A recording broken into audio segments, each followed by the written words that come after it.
Ciao srácok, én Jani vagyok, és elérkeztünk egy újabb unboxingos, tesztes videóhoz, amiben ezt a csomagot hoztam el nektek. Hát nem egy nagy csomag, az biztos, de hát kitakartam róla azért a lényeges információkat.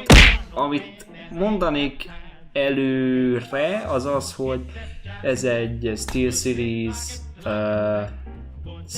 Rival 110-es egér, amit rendeltem, mert a régi az, hát egy Logitech egér volt, nem mondom, hogy rossz, de azért már kellett a minőségű egér. Na, úgyhogy én azt mondom, kezdjük is el az unboxingot, és jó szórakozást kívánok!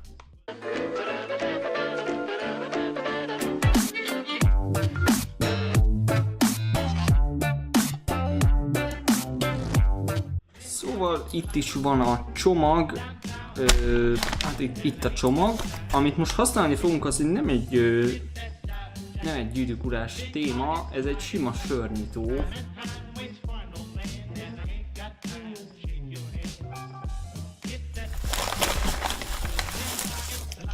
Itt is van maga a cucc, hát nem túl nagy, mint nem mondjak egyébként. Ezt gyorsan feltépem, püff.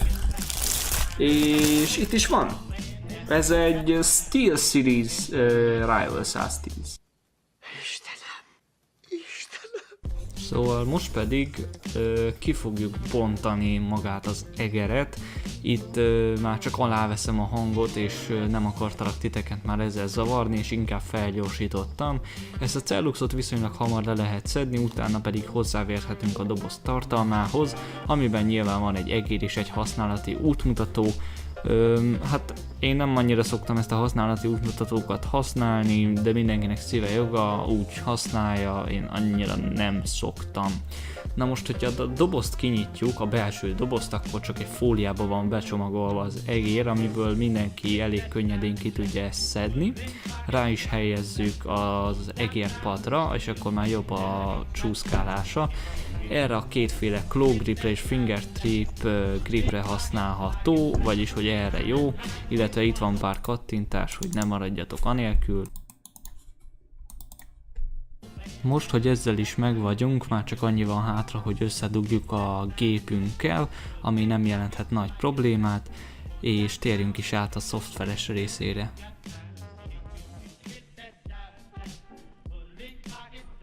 Miután bedugtátok a számítógépbe, azután fogjátok és rákerestek, hogy SteelSeries driver, mondjuk keressünk rá erre, és ha jól tudom,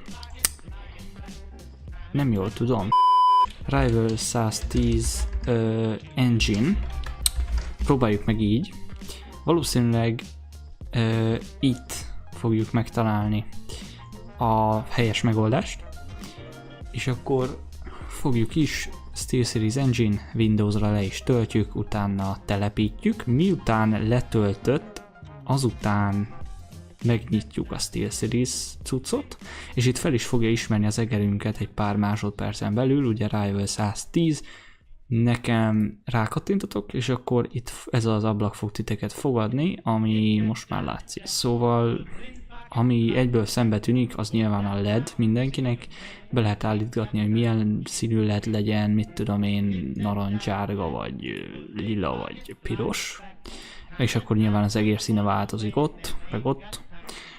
Szóval itt be lehet állítani, hogy milyen gomb mit csináljon, szóval itt ezt a 3-at békén kéne hagyni, és erre a 2-re kéne beállítani, ugye az oldalsó 2 gombra a dolgokat. Én itt a B4 gombra egy K gombot állítottam be, ugye itt lenyílik a menü, itt kikeresed, hogy keyboard buttons, és akkor itt beilleszted, hogy K betűt szeretnél, vagy amit akarsz éppen, vagy hogyha ide bele kattintasz, akkor ha megnyomod a K betűt, akkor is érzékelni fogja, hogy te azt szeretnéd. Ez például Csigóba beszélni teljesen optimális, illetve itt van az a B5-ös gomb, amire én azt állítottam be, hogy kikerestem azt, hogy mouse buttons, ugye a bal kattintást kikerestem, és beállítottam, hogy repeat while pressed, azaz amíg nyomva tartom, addig folyamatosan úgy csinál, mint hogyha a bal egér gombbal kattingatnék, tehát így halljátok is szerintem.